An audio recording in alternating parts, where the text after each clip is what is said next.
Okay,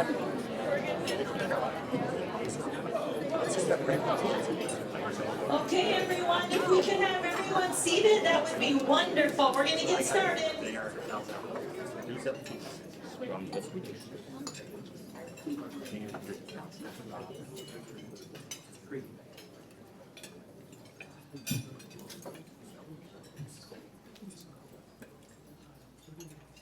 Hi, everyone. My name is Sandy Paulzine. I'm the Executive Director of HOH Gospel Mission, and I am so thrilled that all of you are here. This is just our lunch crowd.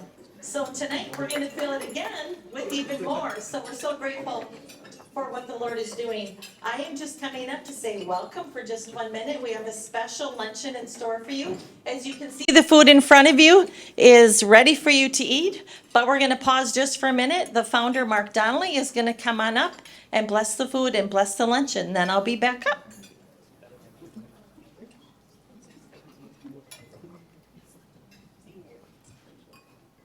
Well, good afternoon, everybody. Thanks for coming out. Nice turnout on a midday today, and my privilege today is to get to do the prayer. So let's pray and then we'll eat. Amen. Heavenly Father, we thank you for this time today that we can come together and talk about a subject that's near and dear to your heart, helping those that are poor and needy in our community. I thank you for those that have come today, and I pray a special blessing on each one of them as we learn about how we can help. Be with those that are presenting the program today, Lord, and I pray that you would continue to bless our efforts to help those that we serve and to enable us to serve more people into the future. The need is great, and so we ask your blessing upon our time now and our food, and it's in Jesus' name we pray. Amen. Thank you for coming.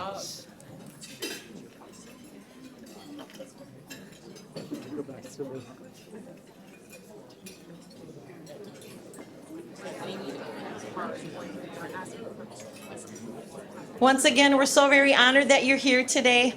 We know that we cannot do this without wonderful supporters like you, and so you showing up today is such a beautiful blessing, and so we're so grateful to you.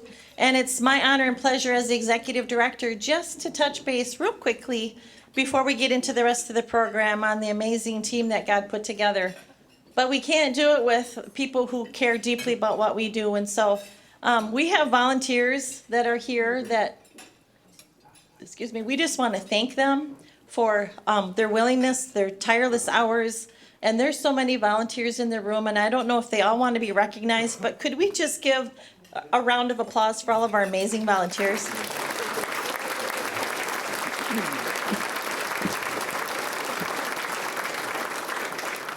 If you knew how many volunteers that we need and that we have, you would be amazed at what God is doing. And so I would like to ask if there's any board members here, if you could please stand. I want to thank our board for their tireless hours and all of their creative vision that they share with us. Board members, could you please stand?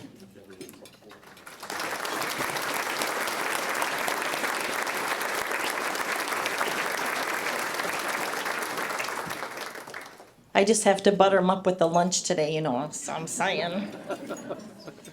But we are so grateful for them. And we have incredible donors like many of you here today. And you're going to hear about what your dollars are doing and what they're going to be doing. In just a moment, I'm calling Craig Peterson up. He's got some amazing progress on what's happened inside of our incredible growth over the last year. And so you're going to be amazed by that.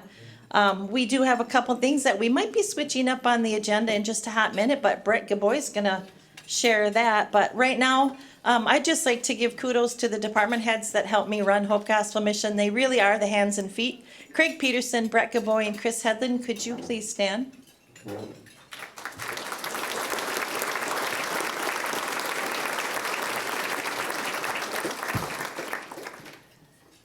They give me many, many gray hairs, so I have to cover it.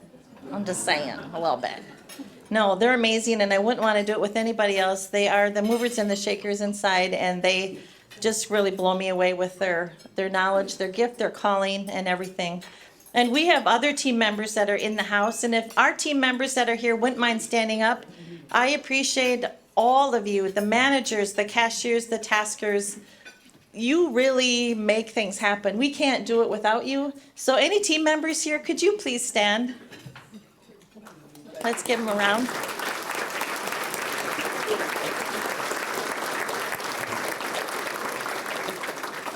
We'll have a lot of wonderful folks here tonight as well. So without taking too much more time, we have some special growth, some special information. Craig Peterson, he is going to come up and take the stand. Well, thanks for being here.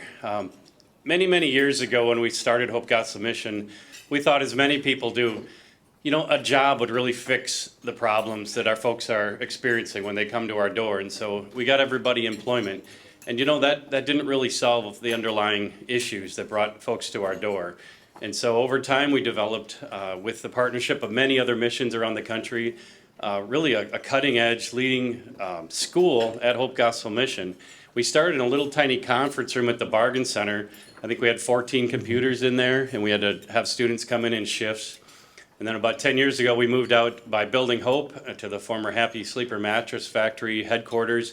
We had about 24 computers in there.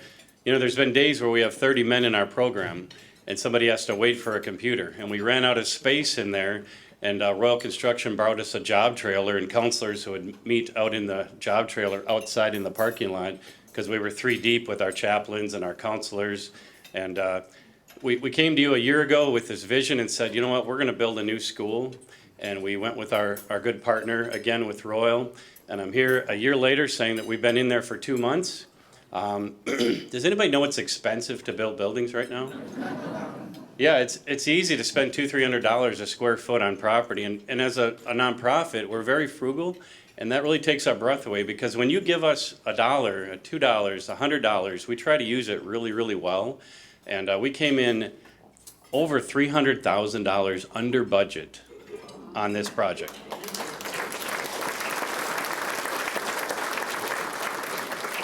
Royal literally went to every subcontractor and said, we need you to step up.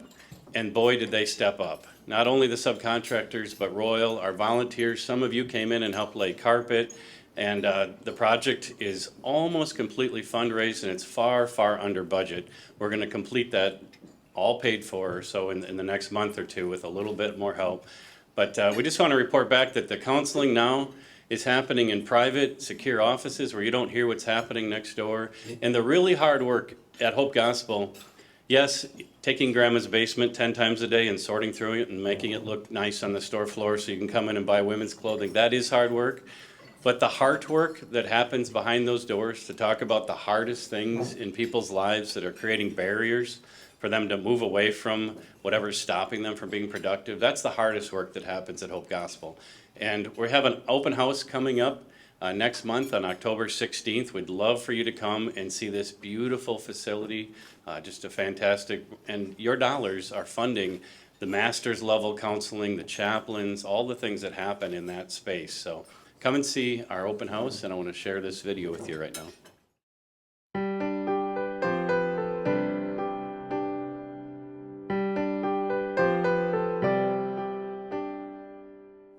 What led me here was my daughter. In the beginning, she knew about this place because she had a woman friend that went through the woman's house. And she told me about it, but I was never going to give up a year of my life to come to something like this. So I knew about it for 2 years before nothing else was working. Like, I got to try this because I'm sick of doing this. And so I did, and it's been great ever since. I remember when I was reading one of the epistles of Paul, I can't remember exactly which one, but he said that prior to becoming a Christian, his life was fill in the blank. And that blank, depending on which scholar you ask, could be any number of words referring to excrement. And that is how I would describe my life before coming into this program. It was really bad. I had actually become homeless in February of 2023, and what I was doing was going through all the resources I could in order to find shelter, because it was still kind of winter. And I came across Hope Gospel Mission when I Googled homeless shelters. I decided to come to Hope Gospel Mission because I had prayed and meditated over what the Lord wants me to do in my life moving forward from the situation that I was in at the time. I just been incarcerated, and I possibly could have been, if found guilty for a crime that I got incarcerated with, that I could spend some time in jail or prison. I got out of jail, and there were no services in Trumpealo where I got out of jail. And there was, I didn't know what to do, but I went to the Department of Human Services. He looked up Claire, and he said that there was Sojourner's House, but that if I was serious and really wanted help, to go to Hope Gospel Mission. For me, I was on my last leg. I didn't have any hope, so hope was my last option. I was down in South Carolina for the last 10 years. I've been drinking my whole life, but down there for the last 10 years was when it was the worst. Talked to my dad, who's a retired pastor, and he gave me some words and some good advice, and I talked to my sister, and the fact that they weren't giving up on me, crying here, which gave me some incentive to give in and say, okay, I will try this. The reason why I needed Hope Gospel Mission was because I came to the realization that any attempt at trying to become sober on my own terms was not working. Hope Gospel helped me realize that there was a lot of underlying issues that led to me not being sober and led me wanting to, escape from reality. Yeah, I was living with someone, and it just didn't work out. It just didn't work out. I had some health issues along the way, so it didn't work out. So I decided, instead of staying on the lead, I decided to leave. Always had people in my life that took me to church, and I became a Christian in about 7 or 8, I guess. Made a more, and went to church after that. Made a more firm commitment when I was 17, and then went to Bible college. And so it's always been my background. And I hadn't been walking the way I wanted to walk, and I'd been struggling with homelessness and mental illness at the time. And so that's how I ended up in jail. Just wanted to go back to kind of prodigal son returning kind of thing. If this program didn't exist,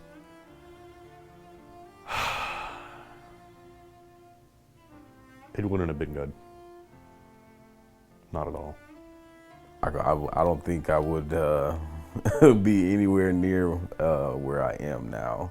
I would say probably jail or just homelessness. Honestly, I think I'd probably be incarcerated. Yeah, I do. I think I would have just kept doing the things that I was doing that allowed me to always be right at the edge of being in trouble. If I would have even attempted to go into a different program, I wouldn't have never went this far.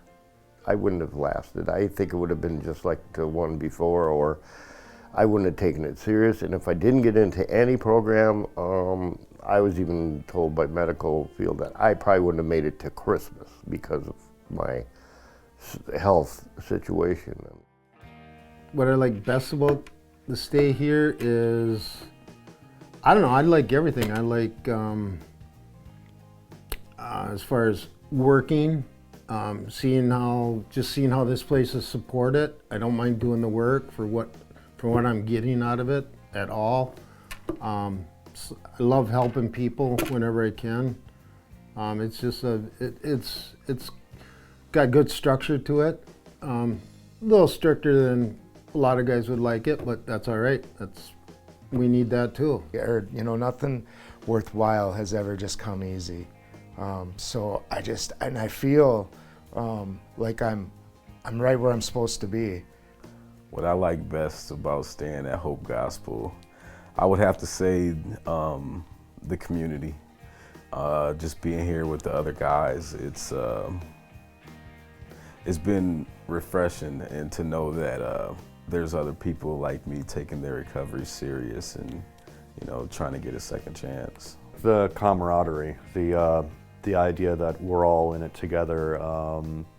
Half the people that I seek counsel from are actually my peers, and it's a closely knit community. All in all, the program itself, I'm just so lucky to be here. So glad to be here, and glad to be 10 months sober. And I have a lot of support from people here that tell me I am going to make it, and I'm going to graduate, and I'm going to, because it's hard. A lot of people do leave, but I'm still here, and I have another family that I have now that is here. A lot of good people that I've met and will be friends for life. The biggest difference in my life so far from a year ago was I think being closer to the Lord. That there's no way I could get through this without Him helping me. I totally believe that. I tried other rehabs, it didn't work. This was the key ingredient that I was missing. The biggest thing is my spiritual beliefs have been reinforced.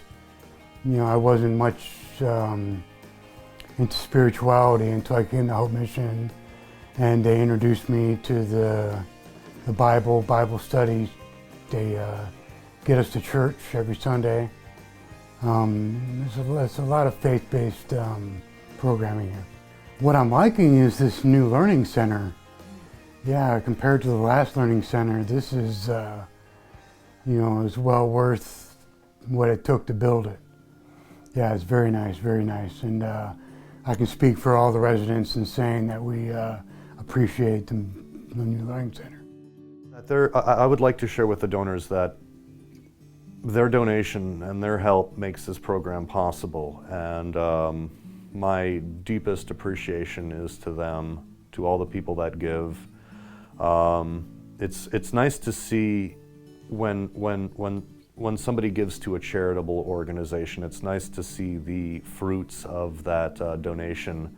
It's nice to know that that money is being well spent and is going to something that's benefiting their community on the whole. And I just truly want to thank you. How else to say it? I'm so grateful to be in a place like this. What the Lord led me here, I believe that, because like I said, I can't believe I'd be here. Just thank you. Thank you guys very much.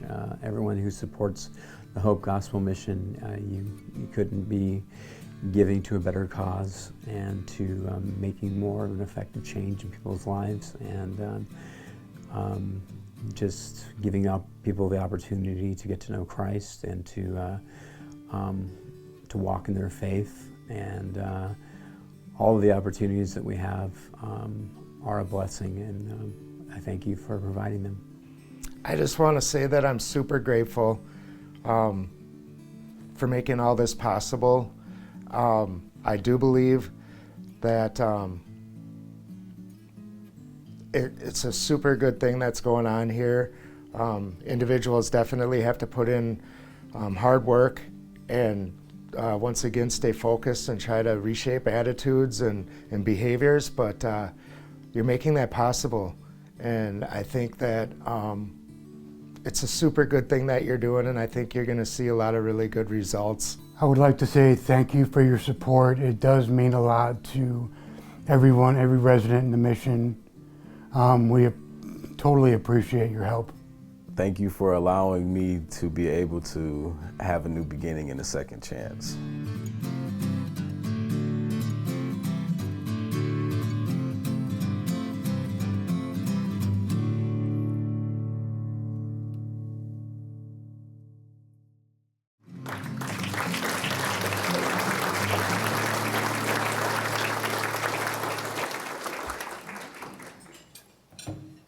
I shouldn't have to speak after that video. It really covered everything. I'm Chris. I'm the program director, and I've just come up to talk about the program a little bit. Another year has passed, and hundreds more lives have been changed through Hope Gospel Missions ministry. The hurting, the hungry, the homeless, and the addicted are coming to our door, and they're finding rest, and they're finding healing. They're finding victory over their addictions. They're finding relationship with Jesus. They're experiencing changed lives. Hope for the future is strong, and our residents are experiencing achieved goals every day. Every day at Hope Gospel Mission, great things are happening. What we try to do at Hope Gospel Mission is we try to create an intentional, faith-based, healthy, healing community. Intentional means we don't reach our goals accidentally. We don't recover from our addictions accidentally. So every day we're purposefully and intentionally moving toward that wellness. We're faith-based because we know the number one thing that changes people's lives is they have an encounter with God and they move toward God in that encounter. And we don't require our residents to be Christians to come into the program or to complete our program, but we want them to have freedom to experience that encounter with God while they're with us and let God work in their life. We try to create healthy relationships because we understand that the number two thing that helps people get well is the amount of positive, healthy relationships they're intentionally invested in. So we try to help our residents recognize those healthy relationships and spend time with healthy people. And we're grateful for all the volunteers that invest in relationship with our residents. For example, the volunteers that come in and help with the evening shifts, and the mentors from the churches and the small groups and all those relationships that our residents are gathering while they're with us. We want to be a healing space. We want to be a place where the residents can feel safe to be vulnerable and move through some of those traumas and hurts that they've experienced. And we want to be a community. We want to be a family for the residents so that it's not them against the world anymore. When you're staying at Hope Gospel Mission, it's us against the world together. We encourage each other, we support each other, we're there for each other. We're a community. You're not on your own anymore at Hope Gospel Mission. In the last year, since the last banquet, we've had over 500 new people come to Hope Gospel Mission asking us to help them. Of course, not all of them stay with us. Some of them are referrals, depending on what their needs are and things like that. But over 500 new people have come to our door in the last 12 months. We've averaged about 40 people a night staying with us. We've served over 50,000 meals. We've had at least a dozen people report that they were saved while staying at Hope Gospel Mission, and many of those were baptized while they were staying with us. We've had people celebrate their years of sobriety. We've had people celebrate their new jobs. They're getting their GEDs. And we're grateful for everything that God does through this ministry, and we want to give Him credit for each one of those success stories and celebrations. The Learning Center is the heart of our programming. In this building, the residents have access to their computer workstations for training. This is where they meet with their renewal counselors and their chaplains. Even their mentors come visit them there sometimes.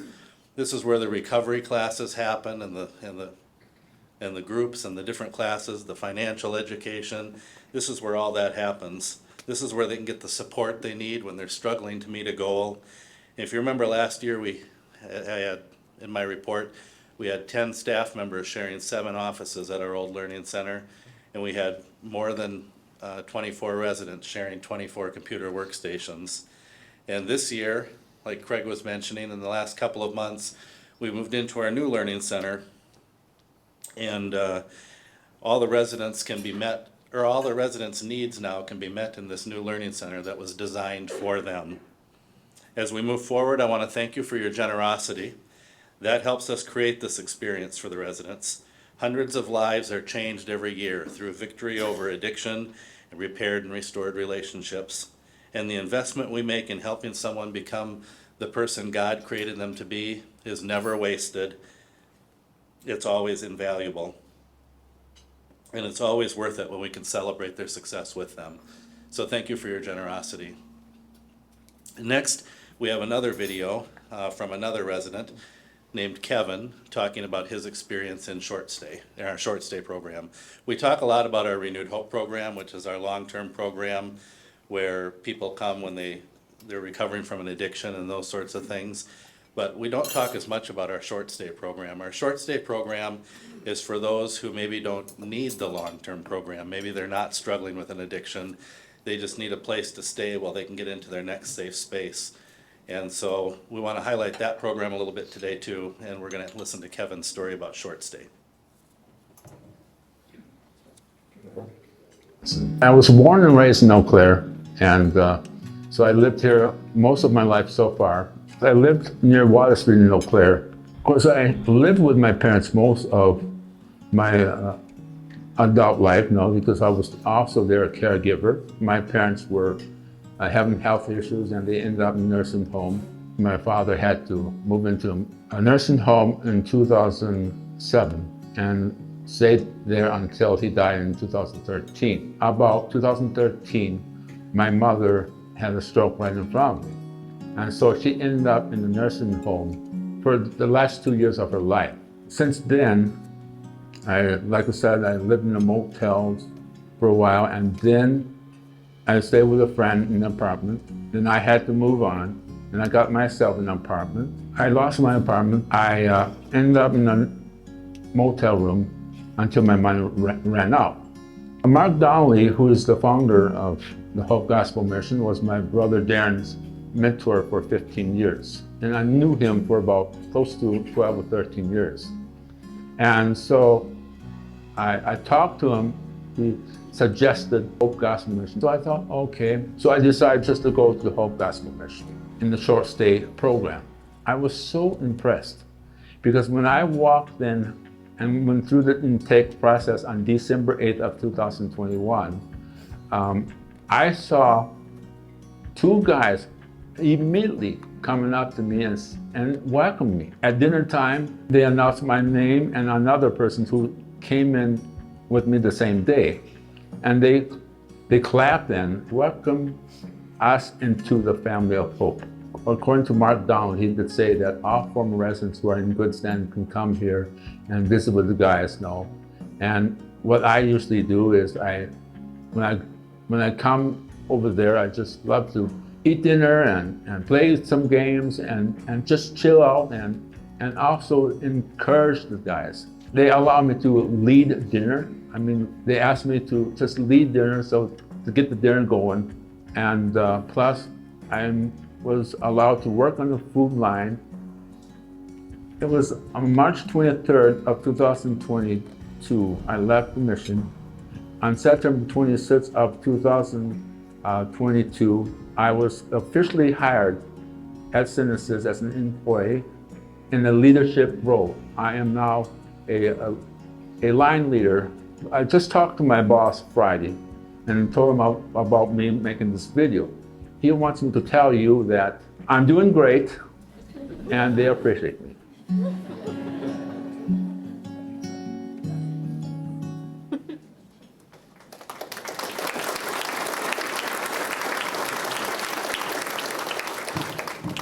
Wow. Good afternoon. My name is Brett Gaboy, the Community Relations Director at Hope Gospel Mission.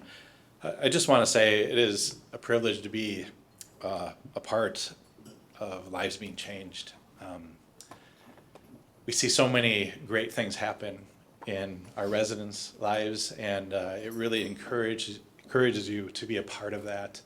We see some good, we see some bad things as well, but overall, lives are being changed, and we cannot do what we do without each and every one of you. You are making a difference in this community, and we want to thank you. So with that, it is my privilege. I get to introduce our guest speaker today.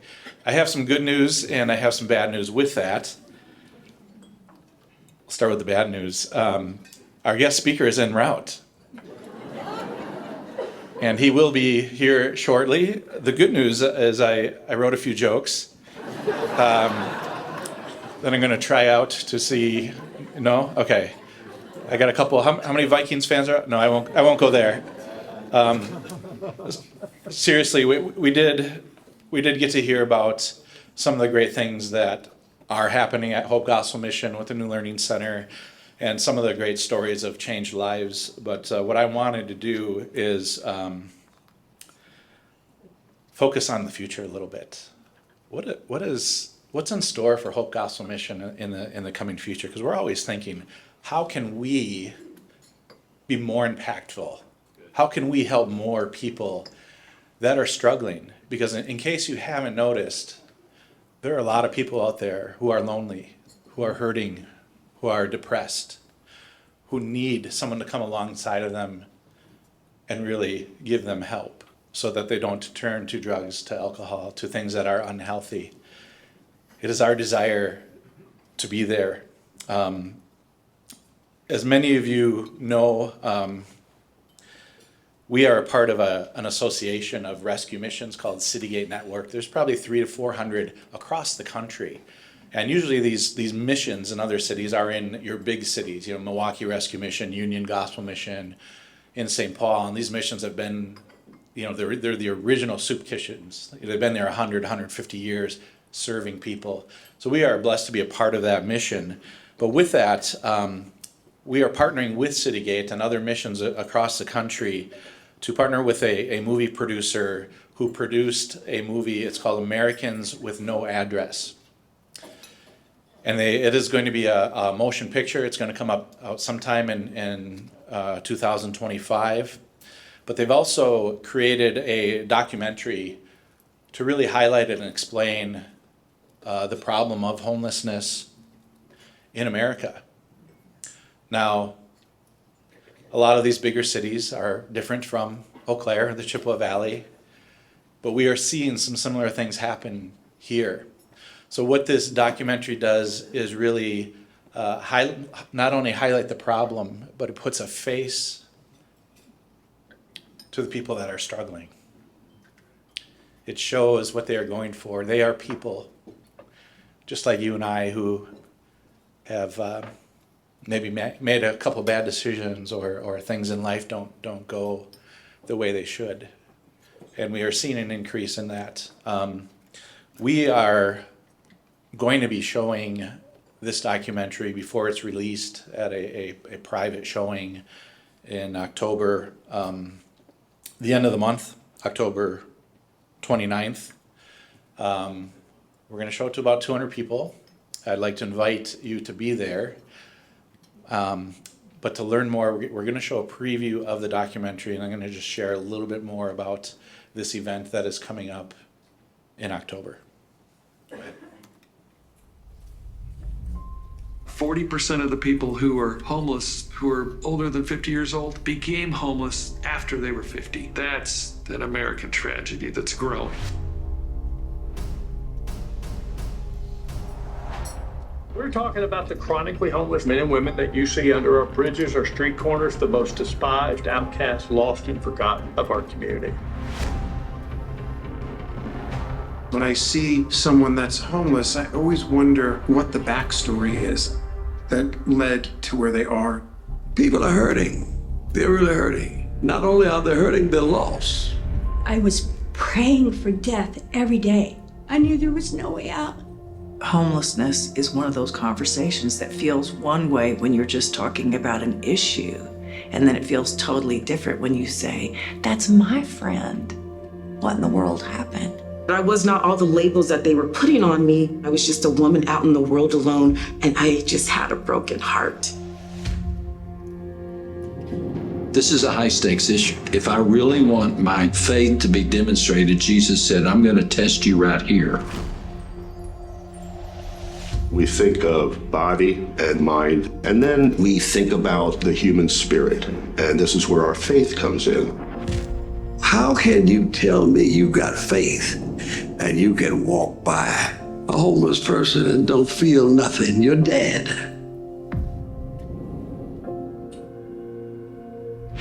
I believe that I'm important enough to save.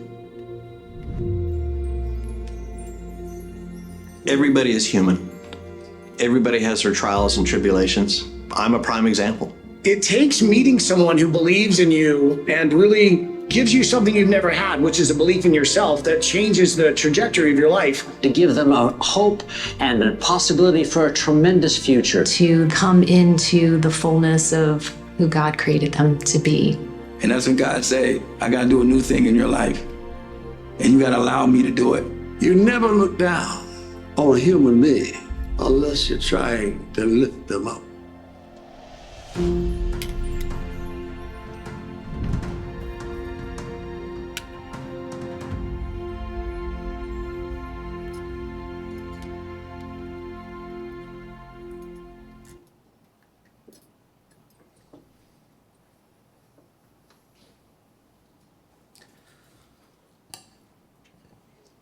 All right.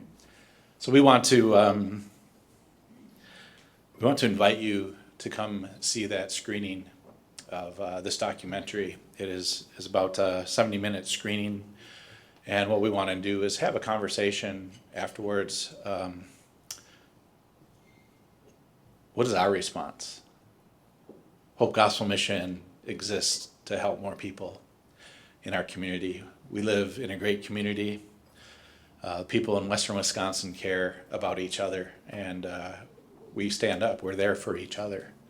And we are seeing, like I said before, we are seeing this problem increase. We're seeing a tremendous amount of people struggling with isolation, loneliness, and depression. Our community has additional needs. We all know the closing of Sacred Heart and Ellie Phillips. It left a tremendous gap in some of the needs that we've had. We would get a lot of referrals from Ellie Phillips and Sacred Heart. And those are people being treated with addiction. Those are people going through recovery. Those are people struggling with mental health issues. And with those gaps in our community, our vision for the future, our vision for this community is for us to step up into that gap. Now, what does that look like? We don't know. We want to start the discussion. We have been speaking to other agencies. We've been speaking to the City of Eau Claire and some other groups about what that can look like. We've been asked to be a part of the solution. Typically, we focus on the recovery. We focus on giving people a safe place to stay and sober living. And reaching out into this population is going to look a little bit different. But as the video said, they're people in need. They're people who need us to step up there with them. So we want to journey with all our donors, all our volunteers, all our staff, all our existing residents, and see what we can do. So there's nothing definite as far as what we are doing. We do want to, first of all, start that discussion with this documentary. So there was we just got the link to register for this documentary. It's a free showing, but they want you to register for the movie and get the ticket. So it's only limited to 200. So we will be sending that link out to people as well. There was a QR code up there that if you snapped it real quick, you could get a ticket before everybody else. But we just finalized this yesterday. So this is brand new news, and it's very, very exciting. Sandy has given me the 5-minute mark. Okay. Yeah. So with that, as a community, again, we do want to bless those that are struggling. But why are we here? Why did you come today? We appreciate every single one of you for sponsoring this banquet, for coming and donating to what we're doing. Again, we can't do this without the community donating. We have big, bold goals for what we have to raise to continue to do what we're doing. And you're here to help us with that. You're not here for a nice meal. You're not here to not hear a speaker who is en route. You're here to help make a difference in people's lives, and we thank you for that. On your table is an envelope. In that envelope are a couple things in there. There are a couple of commitment forms. How can we sustain what we're trying to do and keep that big vision that we have with you? There's a couple of ways that we can do that.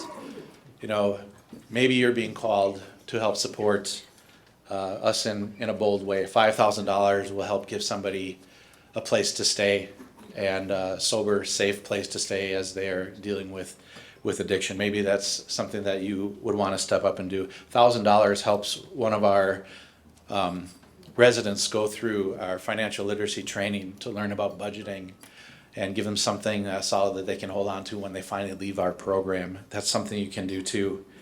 You know, we're really looking for 50 to 100 people to really help us sustain in monthly giving too, looking at $25 to $50 a month, how that really helps us to be able to plan what we're trying to do in the future.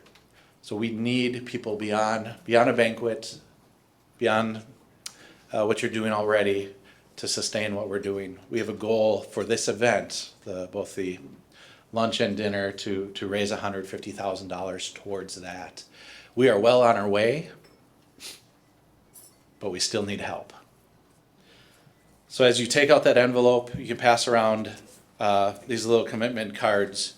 If you are feeling led to do that, there are 3 ways you can give. We do have a QR code on the screen as well on this card. And if you want to just give online, it'll take you right to our webpage. You can do that. There's different ways that you can give there, either a one-time gift, a pledge, or monthly. Or else this card, if you're older like me, you don't like those QR codes and stuff. You like your checks, although my wife has the checkbook. But you can write a check. You can fill out the credit card information on there. Again, there's ways to give immediately, a one-time gift, make a pledge by the end of this year, December 31st of this year, to give a gift, or sign up to be one of our monthly partners. That is how we can do what we do. That is how we can change lives. I just want to share one story as you're thinking about doing that. And as you do that, you just put it back into that envelope when you're done. We recently had a young man, come and stay with us. Just turned 18 years old, just out of high school.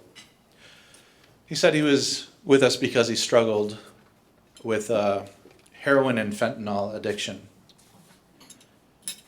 I said, wow, thank you, first of all, for coming. How did you come to a place where you realized you needed help? He said, I had no hope. I had nothing to live for. I said, fentanyl, weren't you scared? I mean, that is very dangerous. That's killing almost 20,000 people, 12 to 15,000 people a month in our country. That stuff's streaming over the borders. So why were you doing fentanyl? I said, well, it's a lot cheaper than heroin and it gives me a better high. He said what they would do,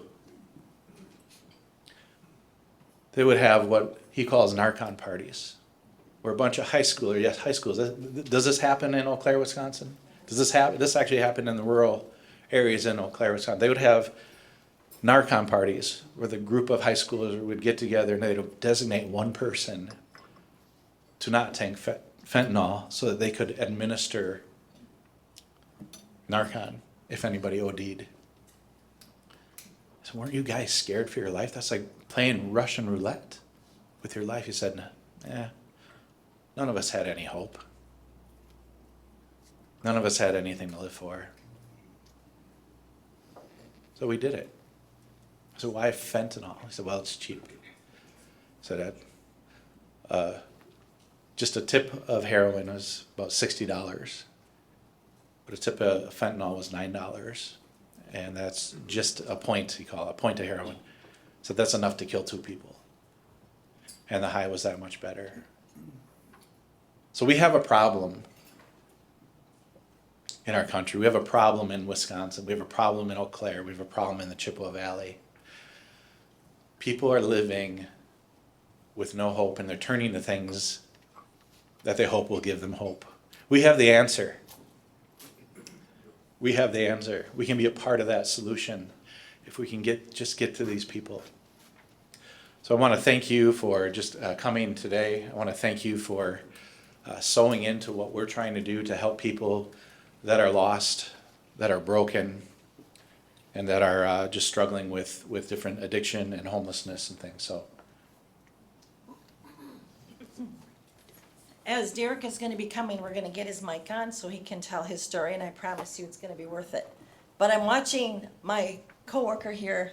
he's trying not to show the emotion that we all live every day. So I wish you could be in the trenches with us sometimes. And sometimes I'm really glad you're not. But it is very deep and it's impactful and it's life-changing. I know some of you have a grandma, an aunt, a niece, a nephew, an uncle, a friend, a neighbor that needs Hope Gospel Mission. But like one of our new supporters came and met me earlier today and I shook his hand. He said, you know what? I just went on a tour for the first time not that long ago with Brett, and he said, I didn't know what I didn't know. We think we're telling you what you need to know tonight. We think we're telling you, we're doing a good job telling you what's really happening, but you really don't know unless you come and do a tour behind the scenes, because you will be so much more amazed at what's happening and how these lives are actually changing from their countenance coming in as low to the ground as possible, and then a couple days later lifting their chin up a little bit and finding hope, and then a week or two later them welcoming a new resident, and they start to take their hand and say, come on, it's going to be okay. I wish you could see that, because all of a sudden we have a graduate, or all of a sudden we have someone to the end of our program, and now they're wanting to become an employee, or they're becoming well employed. And the lady in the video that we're showing across the nation, she said, we want them to become who God created them to be. And you know, if you know anything about Hope Gospel Mission, we say that all the time. We just want them to become who God created them to be. We want a journey with them, and we want them to feel like they belong. And so as our speaker gets here and he shifts into the mic, Brett's going to actually, he might as well do the introduction, because that will take that couple more minutes. But before we do that, I just wanted to give Mark and Cindy Donnelly, the founders of Hope Gospel Mission, a huge round of applause. Could you please stand, Mark and Cindy?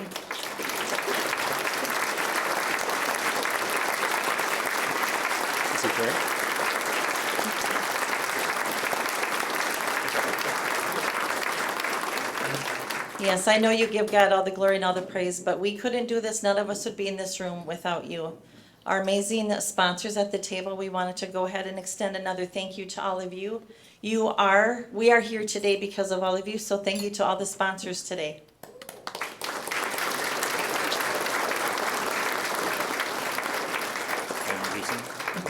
And now we're going to try to introduce them, and maybe it'll be really coolly timed, right? He'll just come right through the door.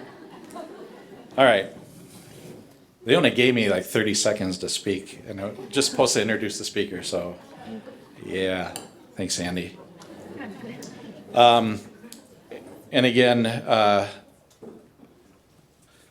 because of airlines that will go unnamed, we faced some challenges in getting our speaker here today, but we did communicate with the speaker, and you'll still be out of here by 1:30. So, our guest speaker today has worked hard to overcome significant physical challenges in his life. He now works just as hard to help others overcome trials through comedy, inspirational speaking.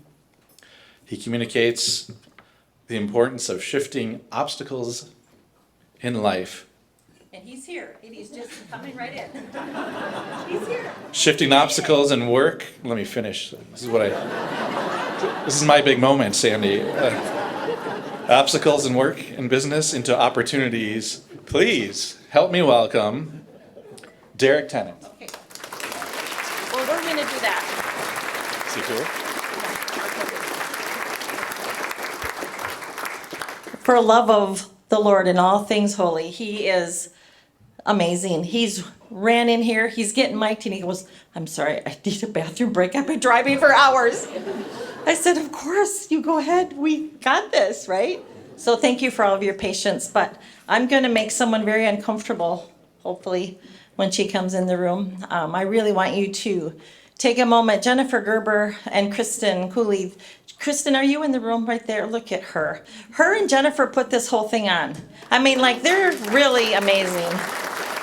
So when you see Jennifer, she's getting him all mic'd up. When you see Jennifer, you give her kudos and shout out to her. So, but I know Brett said he would do a solo singing act if we had like 1 minute to spare, but Darcy said she'd do some jokes, but It's a dog and a pony show. So he'll be right out. So we'll give Derek a round of applause in just 1 second.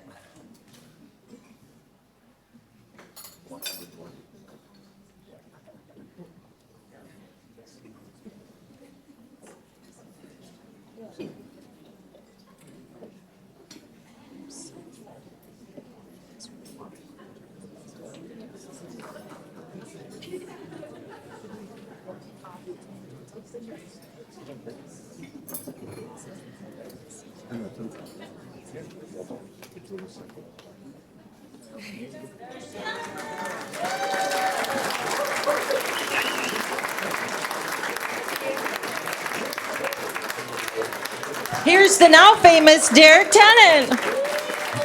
Hey. All right. How you doing? Oh, you're Sandy. Great to meet you, Sandy. Thank you. We've actually talked on the phone a few times, and we decided we're going to become friends. So I think we already are. we already are. Yeah. Awesome. He has a beautiful moment with all of you. We have finished most of the program, and this has been so cool because what did we say before? If these are odd moments, they're God moments because He ordains all things, right? Amen. Amen. The podium because I wasn't sure. All right. Wow. The wireless mic. I got this on and this on. This is awesome. So, you know, Mark Twain once said, I wonder how much it would cost to purchase a soap bubble if there was only one in the world. Mark Twain was weird. But I love the way he thought.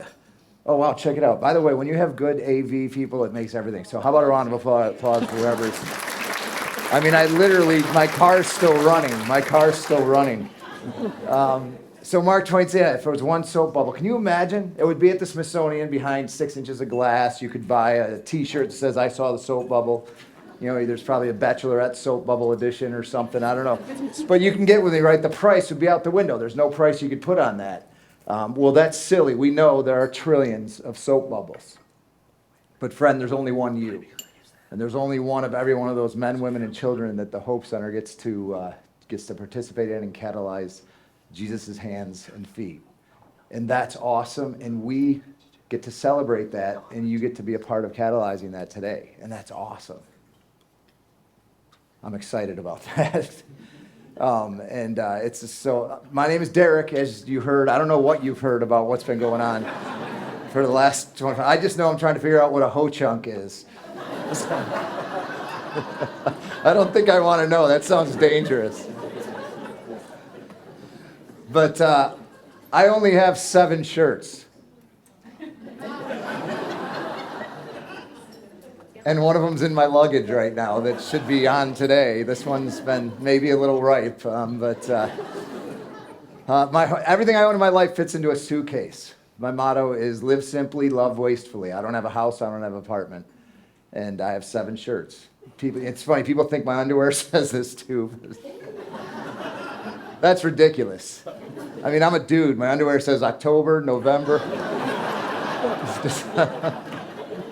I'm just serious. Come on. So, sorry, I'm just getting my head around what's going to happen in the next 2 hours as you let me talk to you. I'm not taking 2 hours. I'm just blessed. I love my life. Some of you are looking at me like, when did Michael Keaton hurt his leg? Well, I'm not Batman, but I did walk funny. My left side's paralyzed. I can't use half my body, but friends, I got a great life. You know, some people say look on the bright side. I say look on the right side. So I'll say look, you say on the right side. Ready? Look. On the right side. That's right. See, and you guys can do it too. For me, I still can't use my left arm, but I lived in a wheelchair for a long time, and I'm not in a wheelchair anymore. That's pretty cool, right? Oh, thank you. That's awesome. I'm glad you're clapping because I can't. Oh no, do we want that? I could do that the whole time. If I was a Karate Kid, I only got a wax on, you know. Caught a fish this big. We go dancing, you do the YMCA, and all I can do is LOL. You know?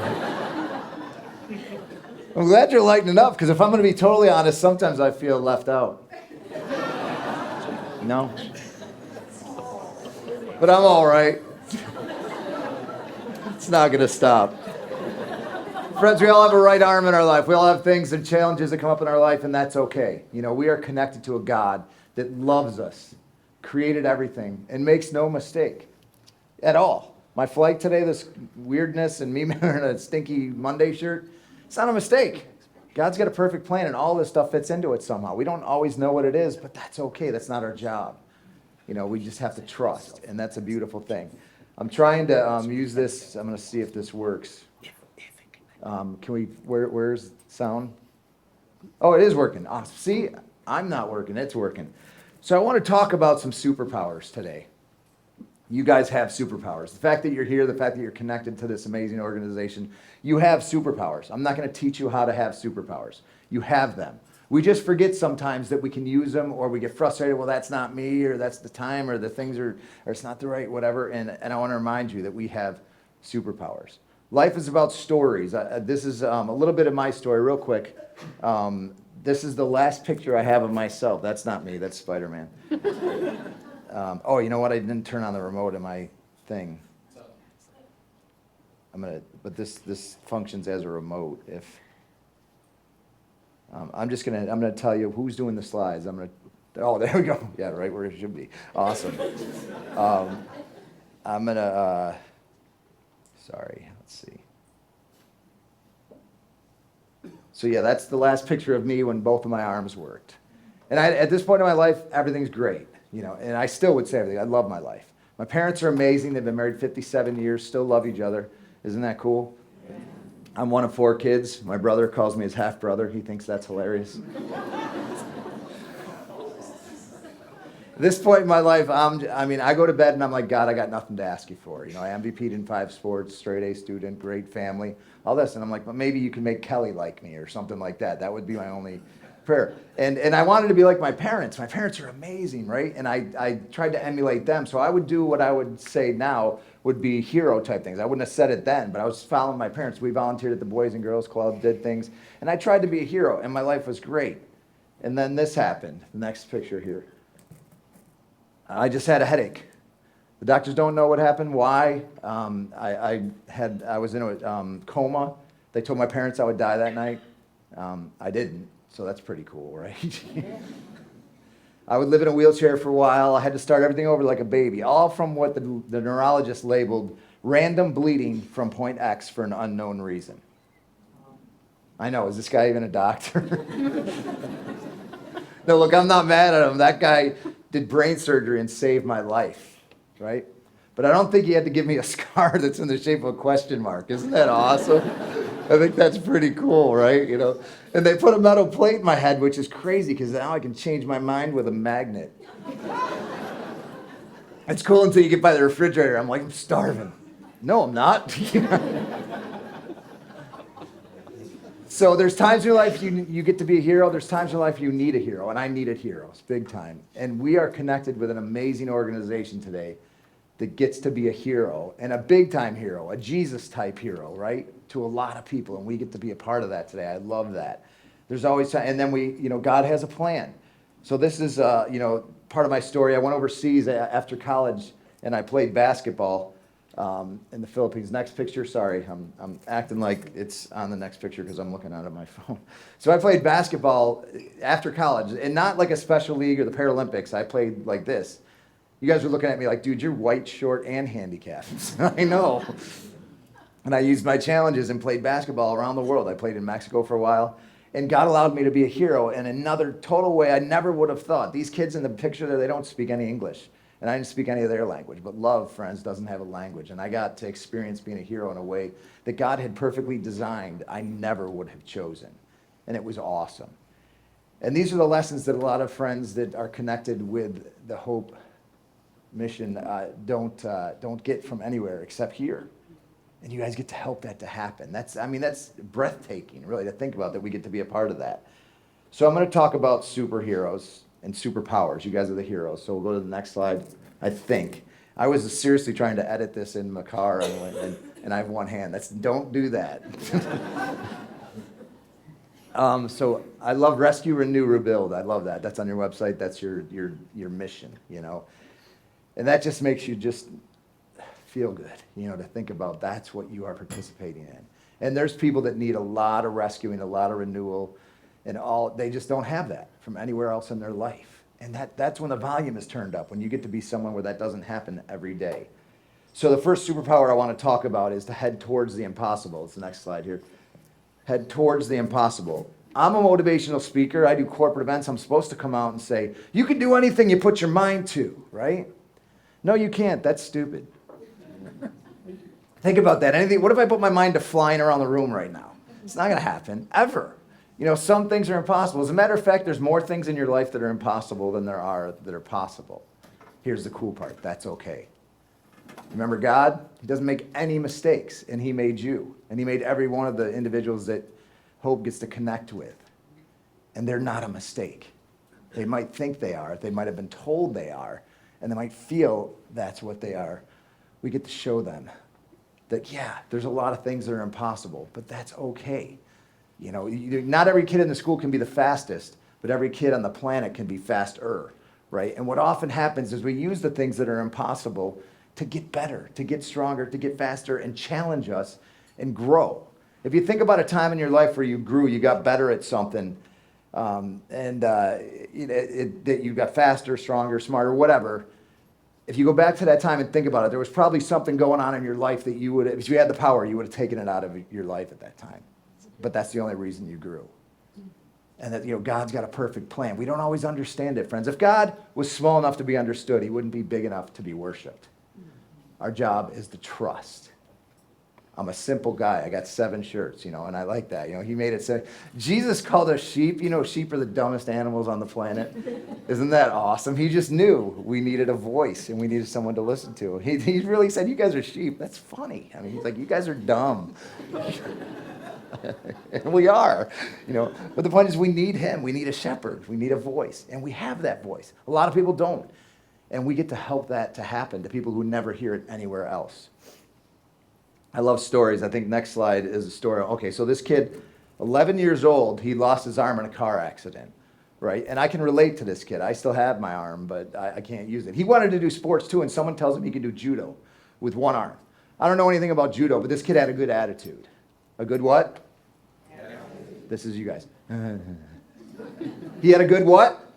That's right, he had a good attitude. So he takes judo lessons, but the master, check it out, teaches him just one move over and over and over and over, the same move. So he's like, Master, how come? And the master just says one thing. He says, trust me. And the kid had a good what? Attitude. That's right, he had a good attitude. So he trusts him. And then the master says, we're going to put you in the state competition for judo. And the kid's like, dude, I got 5 months. You've only taught me one move. And have you noticed I have no left arm? And the master just says the same thing. He says, trust me.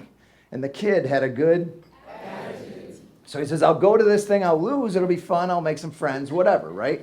So he goes to this tournament and he wins the first round. He wins the second. He keeps winning. Nobody can figure it, including him, can't figure it out. He gets to the championship match. He's got to fight a guy that's never lost. And he's nervous. He's like, Master, have you seen this guy with his big 2 arms? I'm a little nervous. And what does the master say? Trust me. Good attitude. The kid goes in, longest match of the whole tournament, and he wins. Can you imagine the trophy, the celebration, the newspaper? Everyone's going crazy. When it's all said and done, he's in the locker room. He's like, Master, I don't get it, man.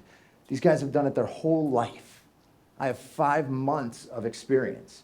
You only taught me one move, and I have no left arm. And the master looks right at him. He says, son, I taught you that move for 2 reasons. Number 1, it is the most effective move that there is in all of judo. And number 2, the only known defense against that move is to grab your opponent's left arm. Isn't that awesome? See, friends, this is what we're doing in our life, man. We're looking for our left arm. We're saying, man, if I was married, you know, if I had that job, if my kids would stop doing this, if we raised this much, if this person came to that decision, if then I'd be happy. You know, listen to me. There's nothing wrong with those questions, with those thoughts, with those suggestions. There's nothing wrong with that. Sometimes those are the best things to think about. I'm going to suggest that you take all of those questions and throw them right up to your Heavenly Father who loves you, created everything and makes no mistakes. Because there's nothing wrong with those questions. We just need to understand that we have a master. And he's saying one thing. What's he saying? Trust me. Even in the middle of the storm, in the middle of a COVID, in the middle of homelessness, in the middle of a situation you did nothing to bring on, this challenge, this huge obstacle, even in that, our job is simple. It's to trust. And this is a message a lot of people don't know, but it's so powerful and it brings a lot of peace. And we have an opportunity to connect with an organization that's helping people to see that there is a truth and there is a beautiful message. And it's simple because we're sheep. Isn't that awesome? So I love this. So we'll talk about, let's go to the next slide here. Renew, rebuild, and rescue. Sorry. Okay, one more slide. Heroes are happy. You notice this about heroes? You notice heroes that, Spider-Man's happy, right? My parents growing up, they were happy, baseball heroes when I was a kid. Heroes are typically happy. So I'm writing a book about this stuff. And I believe there's three, if we go to the next slide, there's 3 guaranteed ways to be happy. Understand, this is Derekology, okay? This isn't something someone else smarter than me came up with. I just look at the world and I'm where's happy. I'm not talking about the joy and the contentment that Paul talks about that we have free access to that's unshakable. I'm talking about happiness. People want to be happy. People that you connect with that are struggling want to feel a little bit of happiness, and that's a good thing. I think there's 3 guaranteed ways to be happy in Derekology. The first one is to be a dog. Leave your dog at the house for 3 days with no food or light and everything, and you come home, and what's your dog do? You're awesome. Let's go play. I love you. You're amazing, right, dog? Well, I got some bad news. If you're not a dog now, you're probably not going to be a dog, but you're in luck because there's 3 guaranteed ways in Derekology to be happy. Now, understand, I'm not making fun of anything or poking fun of a situation or mocking anything. I'm just looking at the world and where do I see happiness? So the second guaranteed way is to have Down syndrome. Has anyone had the pleasure to spend some time with an angel that God has given us that have what science says is an extra chromosome, right? My grandfather was very wise, the most wise man I ever knew. And he said, Derek, they don't have an extra chromosome. And I'm like, what? He goes, no, you and me are missing it. And he called it the love chromosome. And where do you see happiness in this world, right? There's a default there of love. And it just breeds joy and happiness. And that's beautiful. And we can, but I got some bad news. If you don't have it now, you're probably not going to be able to get an extra chromosome, But you're in luck because there's 3 guaranteed ways in Derekology to be happy. So the third is to ooze generosity. I love doing that. I love making people say that. Let's say that together. Ready? 1, 2, 3. It's kind of fun. It's silly. But here's the thing. As soon as you saw that, you probably thought of a person. It's obvious what that means, and you probably know somebody that does that, and they're just like, oh, that sounds like Uncle Dave or whatever. You know somebody that does this, and it's awesome, and you just want to be around that person. You want to be like that person. You want to spend time with that person. And here's the thing, man. We can be that person. And very often, generosity has nothing to do with money. Think about the most generous person you've ever met. There's no way I could know who you're thinking about, but I would bet my car that that person is happy. See, that's not Derekology, that's truth. I love when science discovers things. Oh, by the way, I only have to put quotes at the beginning of a word. Did you guys forget? Science discovers things that Jesus talked about 2,000 years ago. Isn't that awesome? I love when that happens. They're like, if you're generous, you're happy. No way, sheep. And so this is what's cool, though. Not only are you happy, do you feel joy, like real joy, when you choose to ooze, right? But so does the recipient, right? And because God is amazing, the world will feel joy in probably ways you'll never know. And friends, you can choose to ooze generosity. Let this superpower be something you do every day. I would suggest every minute you get opportunities to ooze generosity. And more often than not, it has nothing to do with money. It might be a couple hours of your time, a hug, just being an ear, just staying a little extra, spend some time with us. There's a million ways. We can do this every day. I'm writing a book. It's called Selfish Generosity. Because if you understand the power of this, friends, it's big. And you get so much out of it that it really does feel selfish. It's the way we're designed to click on all cylinders by God, who's perfect, is to ooze generosity. So when you do this, it creates joy for you, joy for the recipient, and for the world. So the superpower is to ooze generosity. I've got a story here I want to tell you. I think it's the next slide. Keep going. Keep going. There we go. Cereal. My family loves cereal, okay? It's just a weird thing. growing up. And I grew up on the other side of the tracks. We weren't poor, okay, but we weren't rich, right? So we didn't have Fruit Loops. We had like loops of fruit. Some of you can relate. And back in my day, it was a black and white box. I'm not making that up, right? Because they didn't want to spend the money on colored ink, right? You know, so we weren't poor, but we were, you know, penny pinchers or whatever. And we had, so it was just a thing. My family loved cereal. It was growing up. And now that's gone on to the grandkids and, you know, my nieces and nephews. We have cereal parties, whatever. So no, for real. So I'm going to say 8 years ago, I can't remember exactly, you know, I'm an uncle. It's like being a grandparent. You get all the benefits and none of the responsibilities, right? A couple times a year, I go to Atlanta where my sister lives, drive with her and her kids up to New York to visit Grandma and Grandpa because her husband can't take all that time off of work, right? You know, the plane tickets are crazy expensive. Uncle Derek doesn't have a job. Whatever, it doesn't matter. The point is, it's like the best week of my year, right? You know, so we do this trip, and we go down. I go down, and I learned this. I'm not a parent. I learned this. If you do a road trip with the kids, you put them in the van at like 3 o'clock in the morning, right? In their pajamas with their jacked up hair, and they sleep for like 5 hours, and you get peace and quiet in the van. That's awesome. You guys are brilliant, parents. Now I know that because I do that. So we're in our pajamas driving and having a great time. You know, they're sleeping. They start waking up, and my sister says, "Hey, let's have a cereal picnic." And the kids are like, "Cereal picnic," you know, and I'm like, "Cereal picnic, like this is gonna be awesome." And I think my sister had a basket no. She's like, "Okay, Uncle Derek, cereal picnic." She didn't plan it, she just put it on me. But I'm Uncle Derek, I can do that, right? So I get off the exit, and friends, the only thing there is a Dollar General. And it's not one of the good ones. Come on, you know you'll drive an extra 10 minutes to get to the clean one, right? You know? And the kids are like, "Can we have Fruity Pebbles? Can we have Fruity Pebbles? Can we have Fruity Pebbles?" I said, "Yes, I'm Uncle Derek." Does Dollar General have Fruity Pebbles? No, let's put the slide back up. It has Fruity Bites. That sounds like something you got in the Amazon when you forgot to pick up the Fruity. But I bought them. I bought a big box of Fruity Bites, friends. And they did have bowls and milk and spoons. So we're going out to the picnic tables with Uncle Derek to have a cereal picnic, right? You know what else Dollar General doesn't have?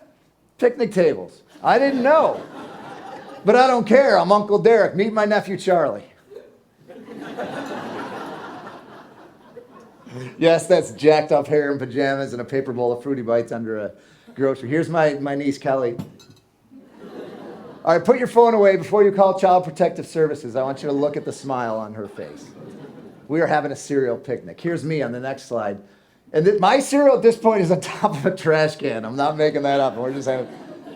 why I tell you this story, what I didn't know, there's a van that pulls up there, the red minivan pulls up, and I saw this, friends, with my own eyes. Okay, I promise you. This changed my life. A woman gets out of that van and walks up to the front of that Dollar General. She's probably 75 or 80 years old. Really slow, walks up to the front of that Dollar General. Promise you, I saw this with my own eyes. And she gave us money.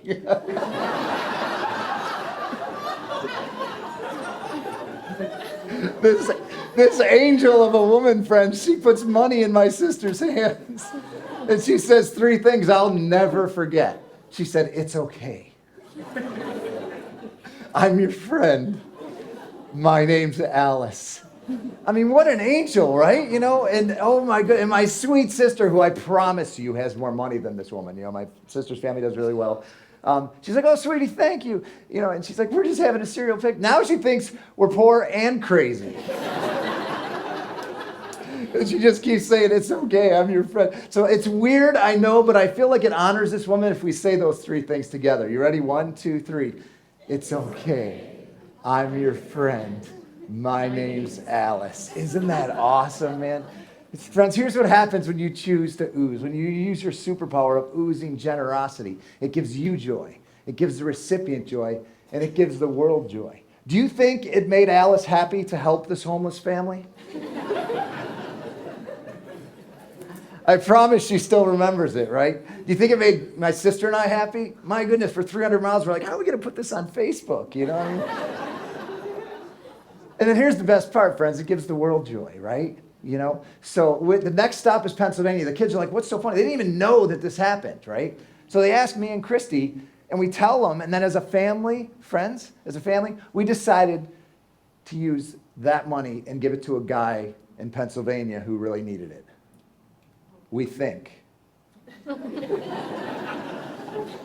I mean, for all I know, that guy's at a luncheon in Madison right now, like, this crazy family in pajamas gave me money, you know? I mean, it's possible. God's awesome. I don't know, but that's what he did. And here's the thing, friends. I have told this story. I'm not going to exaggerate. Literally around the world on national television, international television, you know, in states all over, countries in Europe, everything, with these pictures, with this story, and everybody that heard it felt that joy that you feel right now. Why? Because sweet Alice chose to ooze generosity. And listen, it was like $5. It has nothing to do with the money, right? And we, friends, can do that every minute of every day. That is a superpower. Today, we have an incredible, tangible way to do that, and in a way that's going to give you joy. I promise you. That's not Derekology, that's truth. It's going to give the recipient joy, big time. And then the world, in ways that you may never see, will have joy because you choose to ooze. Let's go to the next slide. It's okay. I'm your friend. My name's Alice. Isn't that a great story, man? If you want to be a hero, you want to be a hope hero, here's what you got to do. You got to love somebody. Let's say you buy into that, because it's counterintuitive, but we know this because we know Jesus and his perfect design, right? If you want to be a big hero, check this out. This is what you need to do. You need to love somebody that doesn't expect it. That's different, right? You come in a lot, and the Hope mission comes in contact with other people that don't expect to be loved. To get something, you know, that's not, no, you don't know me. I don't look like you. I'm not, you know, that's what they don't expect. Well, listen, the volume of that kind of love is turned up so high. Have you ever received love when you didn't expect it because it wasn't from your mom, it wasn't from somebody that you expected? It's different, right? Well, check this out. You get to do that every day. That's big. And if you like that, man, you can also be a superhero. If you want to be a superhero, check this out. You need to love somebody that doesn't deserve it. That's different. Right? We all got that love, whether you know it or not, in a big, big way. Does somebody know someone that doesn't deserve it? Are you sitting next to? So, okay, put your hands down. No, we know, and we know when we're not that person. We know when we don't deserve it, right? Have you ever not deserved it and gotten love and gotten a little bit of grace? Man, that just fills you up, right? Well, this is what the Hope Mission is doing daily. And we get to be a part of that. And we can help catalyze that. That's huge. I hope you guys grasp that. I mean, this is such a gift. You know, generosity is selfish in my book in a good way because you get so much joy out of it. It's so powerful, man. So love somebody that doesn't deserve it, man. It's huge. And as we know, this is what Jesus did for us. I call this loving wastefully. And I know that sounds silly and funny, and that's why I do that, because it makes you think. We're going to play a little game here. Pretend there's a new bank in town, okay? We'll call it the Bank of Ho-Chunk, because I don't know what that means. It's like, don't even tell me, because I want to say that tonight and not know what it means.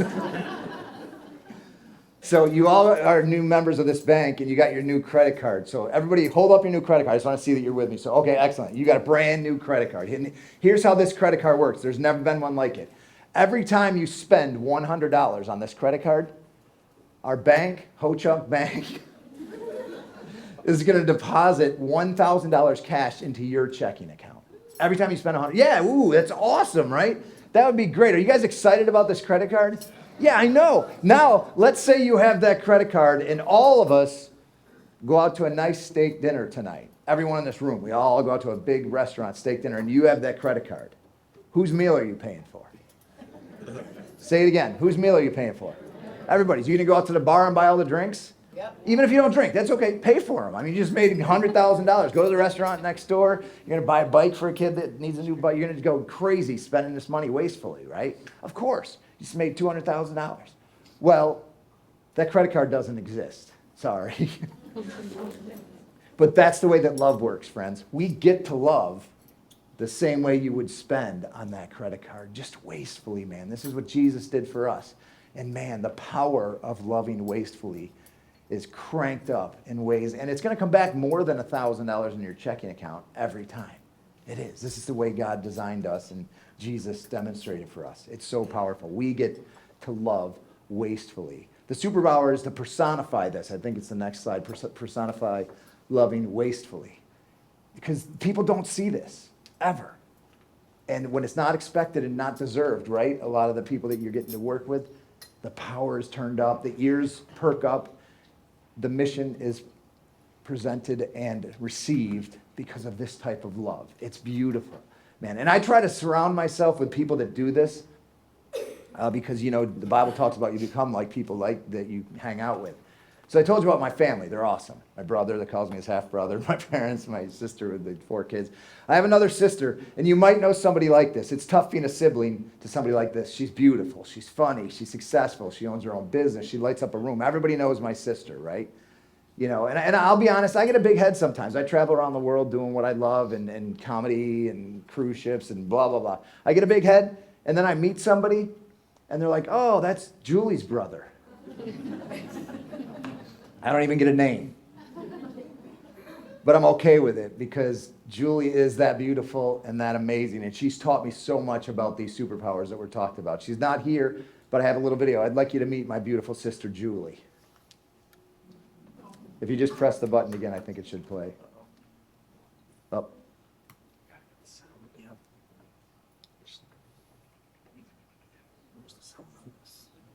There's a little, see the little triangle arrow up on the top.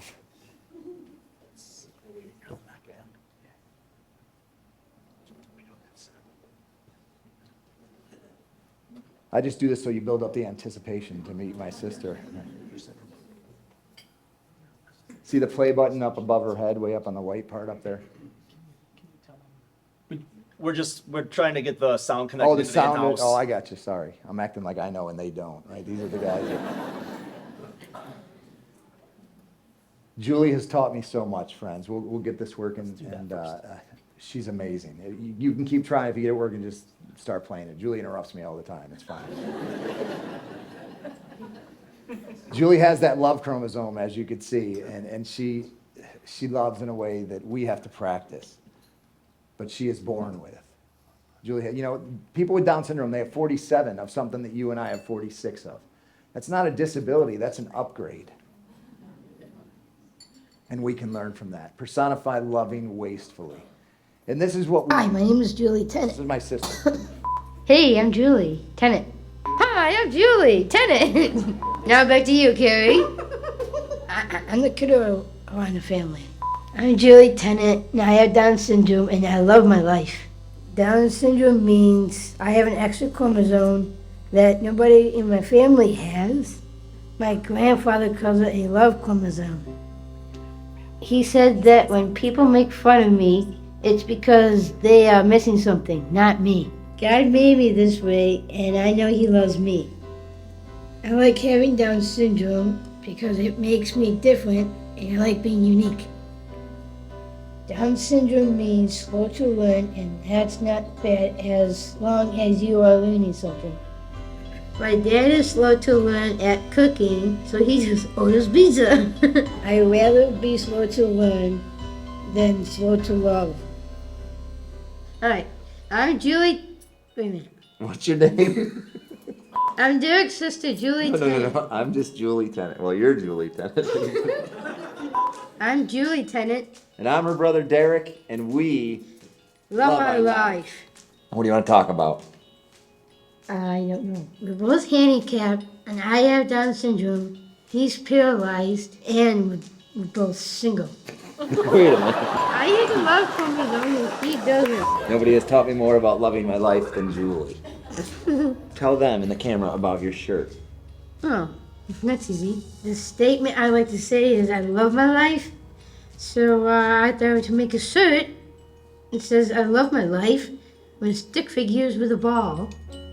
That's my awesome sister, Julie. We can jump right to the last slide, guys. Julie has taught me so much, friends. Today, we get to demonstrate some superpowers. If you go right to the last slide, right here, and then you'll have to press it. You're going to see the superpowers we have. Head towards the impossible. We can ooze generosity. We can personify loving wastefully. And we can embrace an opportunity that we have tonight to make all of this happen. And that's what's going to happen right now. You guys have a fantastic opportunity. Thank you so much. Thank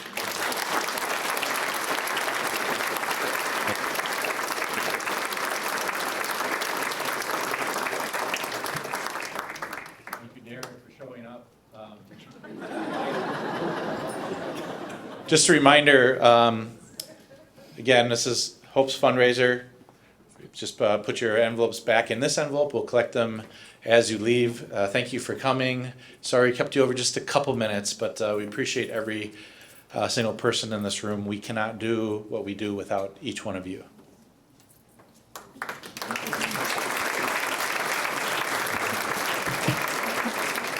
As we close, I'd like to give a big round of applause to the Florian for all of their hard work. Thank you, Florian.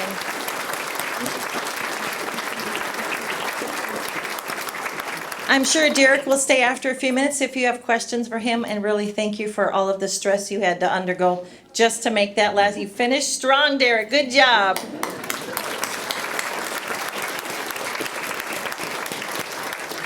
As the Executive Director of Hope Gospel Mission, I'm just going to thank God. We're going to close in prayer, and then we can dismiss, and we'd love to mingle and talk with any one of you before you leave. So, Heavenly Father, we're so grateful for you. We're so grateful that we just got to stop and pause and just give you all the glory and just show off what you're doing inside of Hope Gospel Mission.